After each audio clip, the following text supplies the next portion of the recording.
Bom, estamos gravando então nossa aula de tira dúvidas. A Andréia já tirou a dúvida dela sobre como que é a correção do IC, né? E aí eu falei que eu faço opção de uma nota coletiva e alguns professores preferem dar nota individual de acordo com a contribuição. Sobre o projeto, escreve aí para mim no chat, pelo menos o tema, se vocês já conseguiram pensar. Mas quem tiver dúvida já pode ir perguntando, tá bom?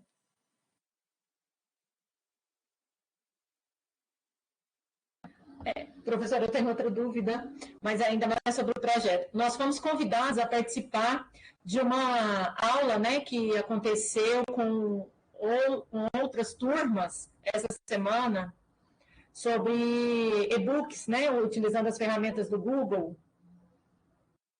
A senhora está sabendo?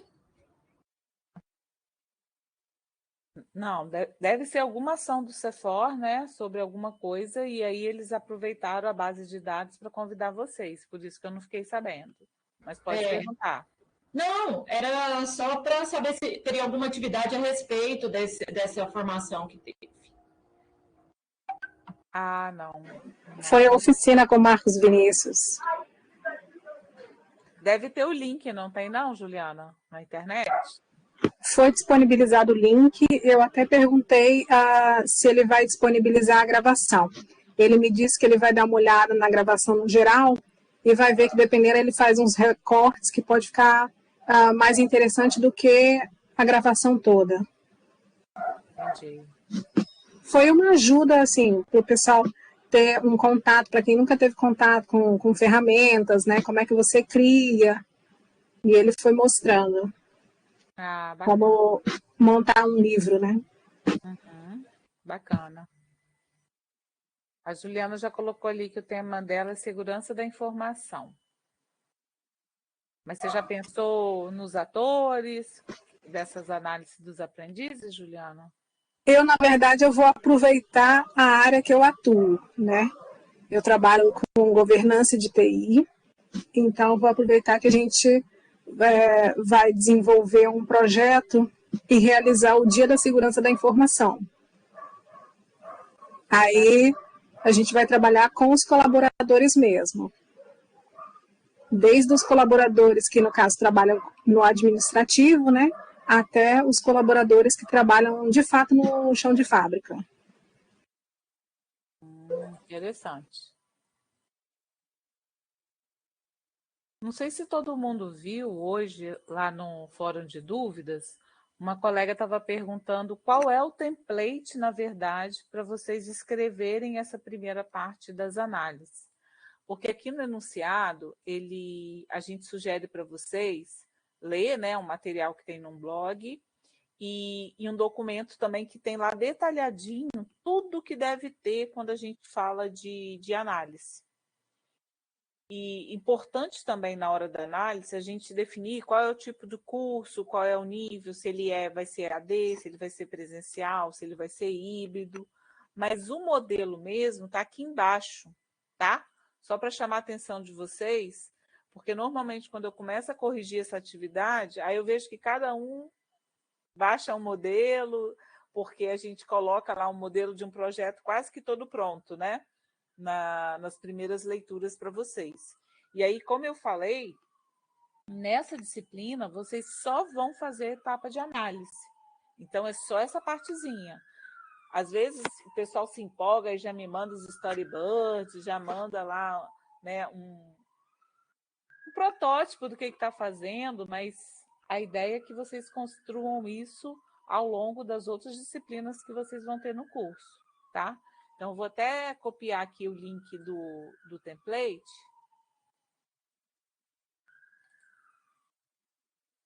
A ideia é vocês usarem esse template e aí tem uma coisa que o pessoal às vezes esquece. Quem não é acostumado com o Google Drive, vocês podem salvar salvar uma cópia em cima do meu, salvar no Drive de vocês, mas vocês precisam deixar o compartilhamento aberto. Igual quando eu fiz aqui, que eu cliquei em compartilhar, vocês têm que deixar para qualquer pessoa na internet com esse link poder ver e poder, no meu caso, editar. Então, assim eu consigo corrigir fazendo comentários, colocando sugestões de pontos que eu não encontrei. Então, quem tiver alguma dúvida aí sobre como mexer com o Google Drive, fiquem atentos a isso, tá? A Giane também está colocando dela aqui, que é sobre formação continuada de professores, provavelmente dentro de alfabetização e letramento. Bacana, Giane. Mas isso provavelmente você tem que definir, né? Até terça-feira. Eu tô lendo, mas o medo é de ficar muito amplo. Aí eu tô pensando em fazer um recorte mais específico. Entendi. É por isso que eu não sei se eu vou puxar para a questão de atividades adaptadas, ou se vai ser dentro do processo das crianças que estão na idade de alfabetização, ou se vai ser em turmas, pela questão da pandemia também, né? Turmas que não estão dentro do processo da idade, mas ainda não avançaram. Até terça sai. Tem que sair. Não, mas a ideia é essa, assim. Se você desce no nível de uma turma, às vezes fica mais fácil, né? Porque aí você vai botar faixa etária, gênero, onde que é a escola. Agora, se você pega toda a disciplina, mesmo em uma turma, fica muita informação. Aí, às vezes, é melhor você colocar dentro de um conteúdo específico, e aí você trabalha aquilo, né? Agora, tem gente, como o caso da Juliana, que pretende usar onde ela atua. Aí não tem problema fazer um projetão, né? Porque aí já é algo que vocês realmente querem fazer completo, né? Para quando sair do curso já colocar em uso. A minha intenção é colocar em uso também. Também, né? Então, quanto mais próximo de algo real para vocês usarem, eu acho que fica mais fácil. Mas lembrando, que é o que eu falei na aula passada, não é obrigatório. Quem quiser fazer de culinária, make, design de sobrancelha, tá valendo, né? São cursos hoje que a gente tem como focar aí na modalidade à distância. Professora, não está aberto o documento para edição. Eu até solicitei o acesso. Não é para edição. Porque você não pode editar no meu. Você tem que salvar como uma cópia para você. Certo. Então eu vou compartilhar apenas com você. Ou é para deixar aberto para todos? Aberto para todos. Você faz uma cópia, coloca o link lá na hora do fórum e deixa aberto para todo mundo.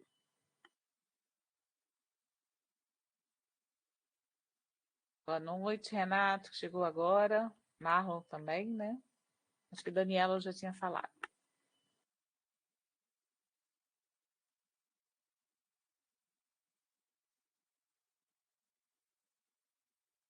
Então, mais alguma dúvida?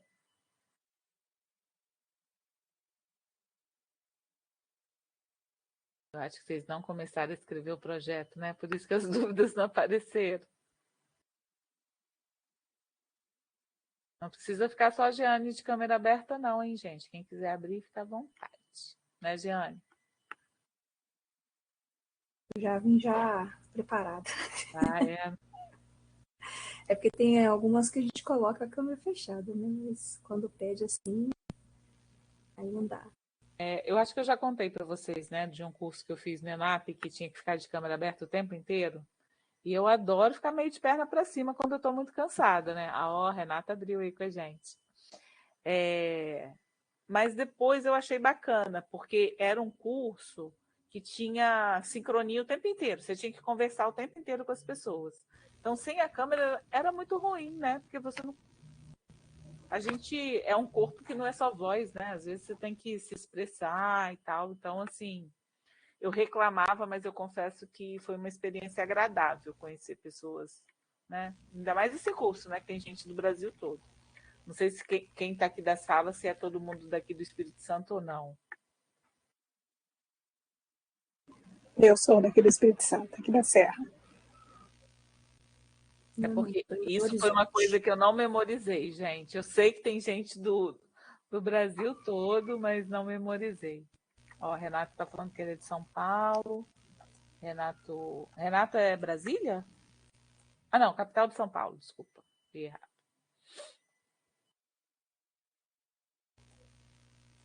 Rio de Janeiro, Belo Horizonte. É muito bacana, né? Essas possibilidades da EAD, né? Daniela, São Paulo. Elisângela aqui do Espírito Santo.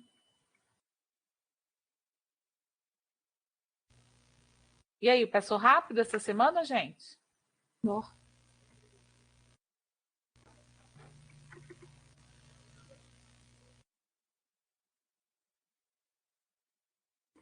Acho que vale a pena aqui a gente abrir. Cadê?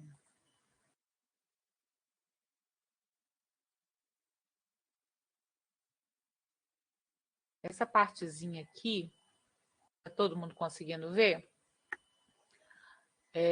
Ela ajuda bastante para a gente na hora da análise, porque ela vai levando a gente a se perguntar, né? Eu até comentei com vocês também que a ideia não é responder cada pergunta dessa, mas é vocês começarem a identificar as necessidades de aprendizagem e definir esses objetivos, né? Porque eu acho que definindo os objetivos fica mais claro para a gente entender que tipo de formação que a gente quer e em qual nível. Porque às vezes você quer ter um curso só para a pessoa conhecer uma legislação, né? Por exemplo, direito autoral. Eu vou dar um curso para as pessoas entenderem que existe essa lei. Mas eu posso dar um curso mais prático, de aspectos que eu tenho que observar na hora que eu vou criar as minhas mídias com direito autoral. Então, quem vai calibrando o tipo de curso que eu quero, a profundidade de conteúdo que eu quero, o tipo de mídia que eu vou usar, ou as atividades práticas que eu quero fazer, são os objetivos. Então, por isso que na aula passada, a gente tentou fazer aquele exercício com vocês, de vocês ficarem perguntando o possível usuário, para vocês começarem a identificar isso. Então, só que agora é vocês com vocês, né? Vocês são os próprios usuários de um projeto que vocês vão desenvolver. Então, vocês têm que pensar nessas aprendizagens. Aí, com isso, vocês vão olhando para essas questões norteadoras, né? Para que ele está sendo proposto, qual é a motivação, quais são as soluções que eu tenho, se ela é presencial, se ela não é, que tipo de, né, que instrumentos definem os conteúdos que vão ser trabalhados, como que eu vou organizar isso. A Giane estava falando que ela estava com medo de ter muito. Então, a gente pode organizar, por exemplo, em módulos ou sub-áreas. Qual o tempo que eu tenho para desenvolver esse curso? Uma das coisas que quem começa a trabalhar com educação à distância, que sempre me perguntam, é assim, Dani, mas como é que eu calibro a carga horária de um curso? Eu tenho um curso de 30 horas. E aí, quantas semanas para esse curso? No presencial, se você está lá 8 horas por semana, então tá, 8 vezes 5, né? Consigo ter 40. Então, eu posso botar em uma semana? Aí você tem que avaliar o contexto, porque imagina um curso de 30 horas EAD para a pessoa ficar online o tempo inteiro, sabendo que ela tem as outras atribuições. Então, por exemplo, aqui no Cefor, a gente trabalha 10, 15, 20. 10 horas, 15 horas ou 20 horas, dependendo do nível de ensino e do público-alvo que a gente tem. Mas isso é regra? Não, porque o que a Daniela, por exemplo, demora 2 horas para fazer, o Renato pode fazer em 40 minutos. Porque, né, a gente hoje tem aceleradores de vídeo, aceleradores de áudio, né? Eu confesso que eu não sou nativa digital pela minha idade, mas eu não consigo mais ouvir um áudio normal, porque é tão corrido, às vezes as pessoas falam tão lentas que eu estou lá no e-mail, 2, aí dependendo da pessoa a gente tem que voltar, né? Obviamente. Então, quer dizer, mesmo um vídeo que você tem lá hoje 30 minutos, alguém pode fazer, assistir e ouvir em 10. Então, como é que mensura isso na educação à distância? Não tem. Então, a gente ainda é legislado por um sistema educacional que nos cobra, né, matriz, carga horária, até porque a maioria dos docentes são remunerados por hora. Então, a gente precisa dessa organização e a gente traz um pouco isso do presencial para a EAD.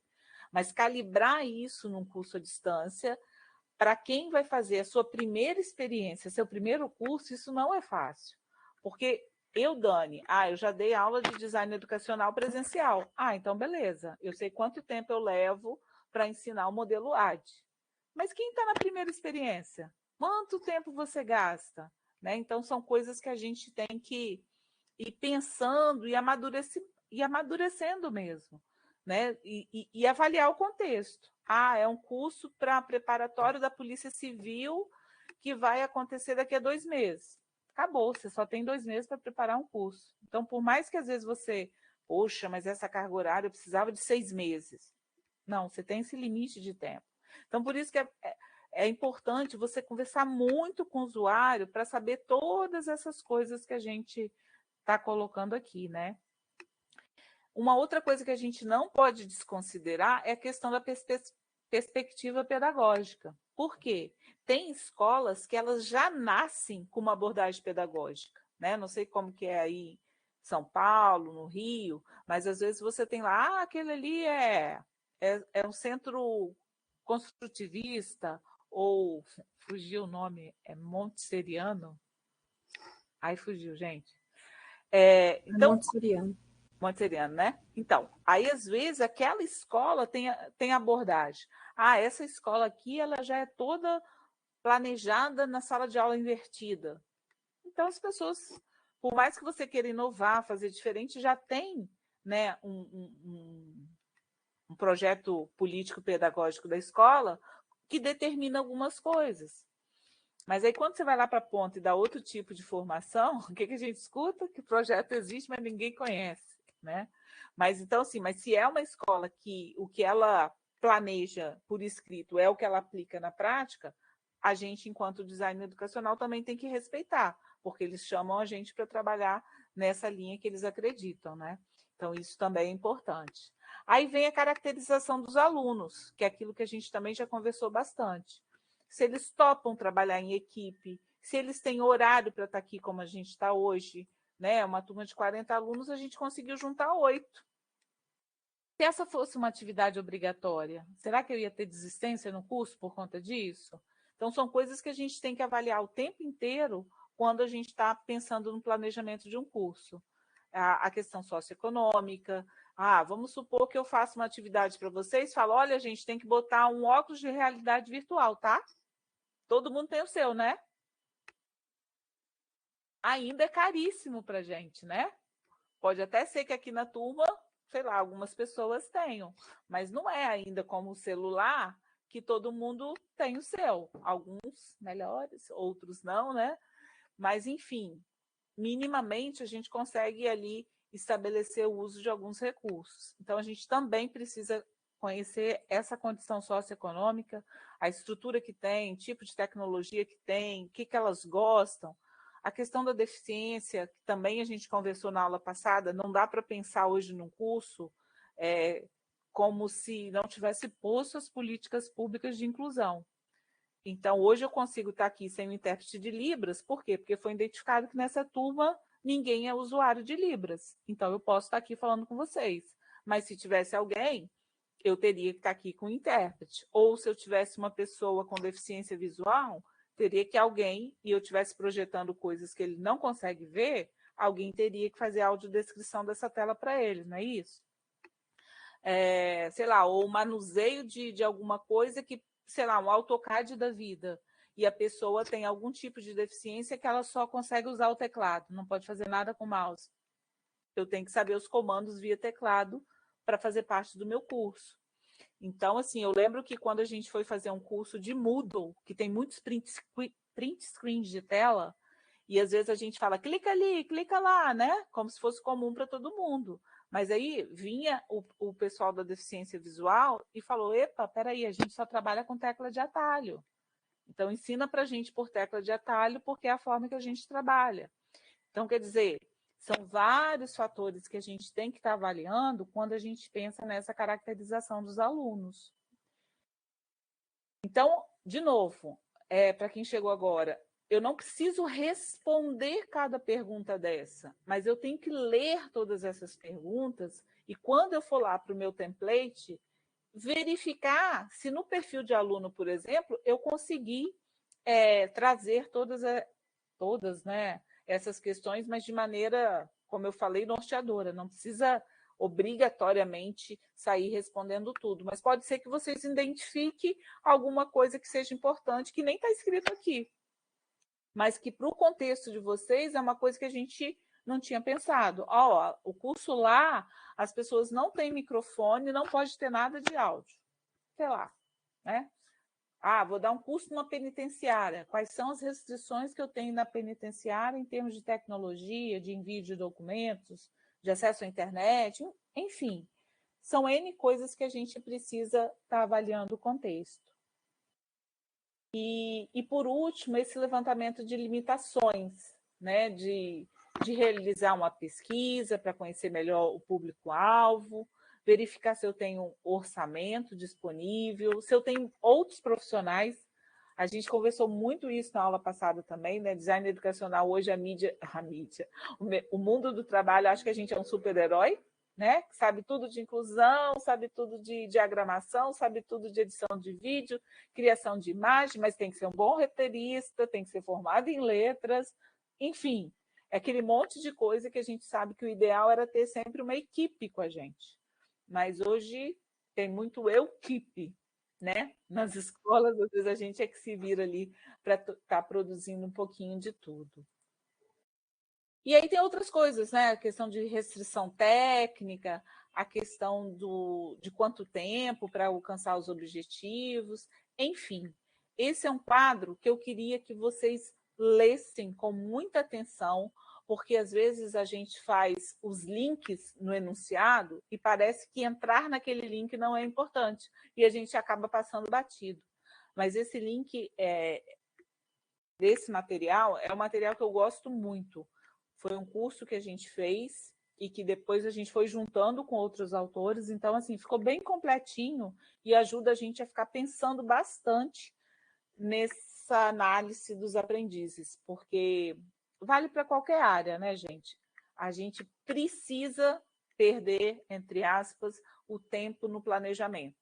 Quanto mais a gente pensa, melhor a gente vai ter lá o nosso produto, menos ajustes e customizações a gente vai ter por ter parado para pensar na melhor forma de planejamento, tá?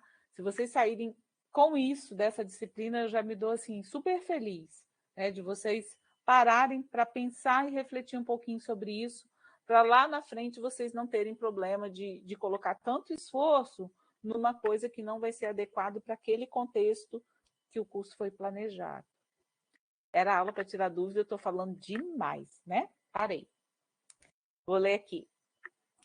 Daniela falou que ela comecei respondendo cada pergunta e quase enviei assim, mas vi um colega que fez um modelo de projeto AD e passei a responder naquele formato.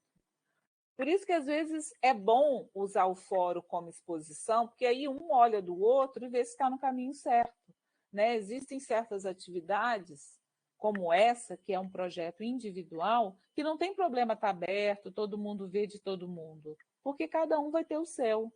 Diferente daqueles esquemas lá da primeira semana, que se eu deixasse aberto, eu podia induzir o pensamento de vocês. Por isso que eu deixei fechado, que foi uma pena, porque só eu pude ver as maravilhas que vocês produziram, super bonito, os esquemas, mas eu não podia fazer, porque senão um podia induzir o outro, né? De olhar e talvez não ficar um trabalho individual, né? Que era o que eu queria naquele momento.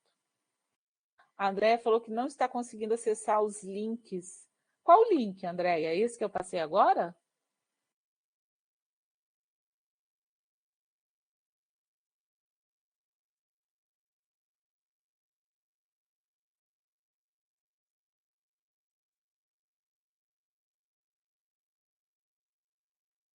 Esses que estão no roteiro? Mas eu acho que todos os links estão abertos, né? Ó, tem esse aqui.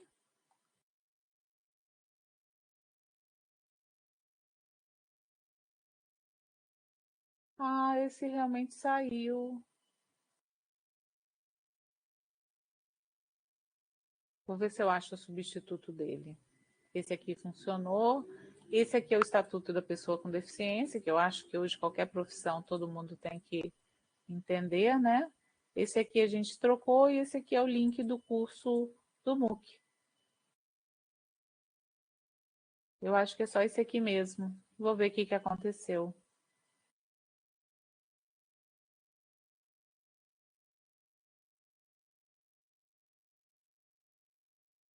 Porque às vezes a pessoa muda, né? O link fica quebrado.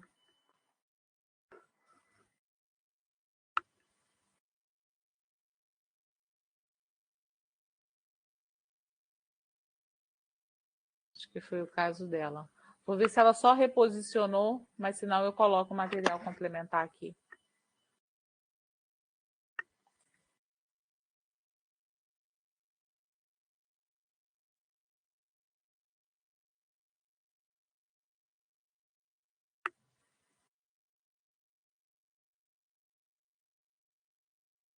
Esse que está no roteiro, ela está colocando aqui, a Andrea.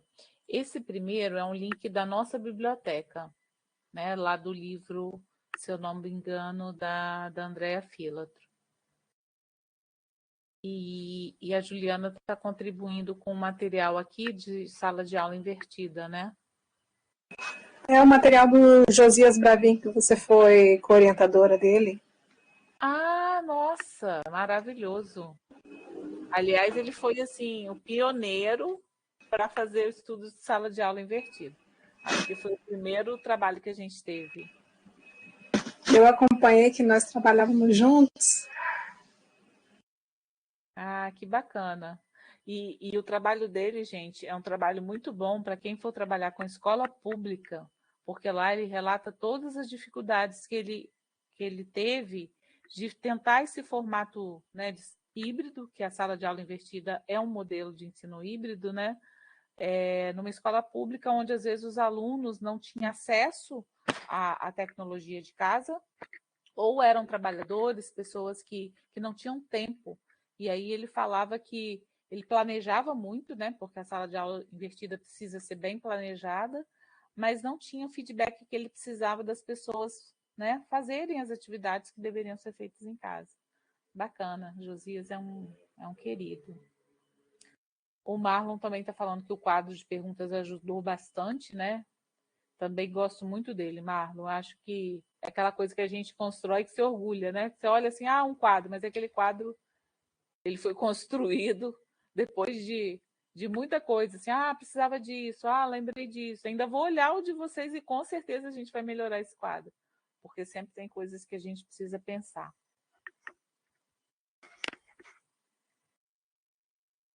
Mais alguma coisa, gente?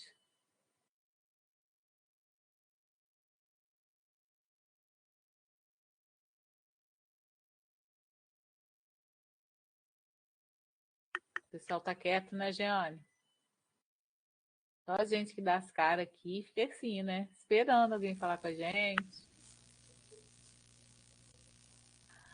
Mas brincadeira, gente. Se vocês não tiverem mais dúvidas, a gente encerra. A gente sabe que todo mundo aí bastante atarefado, né? Fico até feliz de uma atividade que está escrito lá, não obrigatória, né? A gente ter a presença, porque esse é o sonho de qualquer professor, né? Ter as pessoas pertinho da gente, independente de se vai valer nota, se não vai valer nota, mas para a gente ter essa troca. E eu queria aproveitar a oportunidade também para falar uma coisa para vocês. Normalmente, eu corrijo as atividades, não sei se vocês já perceberam, nos finais de semana. Então, por exemplo, a atividade que vocês entregariam, né, agora na segunda-feira, eu corrigiria ou durante a semana ou no final de semana. Mas aí eu tive uma boa notícia que eu vou representar aqui o reitor num evento em Portugal. E como eu não sei como é que vai estar a questão de acesso à internet, essas coisas, eu conversei com a coordenação do curso, que eu vou demorar um pouquinho para entregar as notas dessa atividade de vocês, tá? Então, assim, qualquer atraso que vocês tiverem, podem ficar tranquilos, porque eu só vou mexer com isso no dia 11 de abril, que é a segunda-feira, que foi o tempo que eu prometi para entregar as notas. Eu vou deixar um recadinho, né, lá na sala, porque pode ser que eu fique um pouco ausente esses dias, porque realmente eu não sei como é que vai ficar a questão da conexão, o fuso horário, eu vou estar lá nesse evento. Então, assim, eu fiquei feliz pelo convite, assustada, porque veio muito em cima, né? E aí eu não... Infelizmente vai pegar aí nesse finalzinho da nossa disciplina, mas eu prometo corrigir tudo para vocês até o dia 11, tá bom?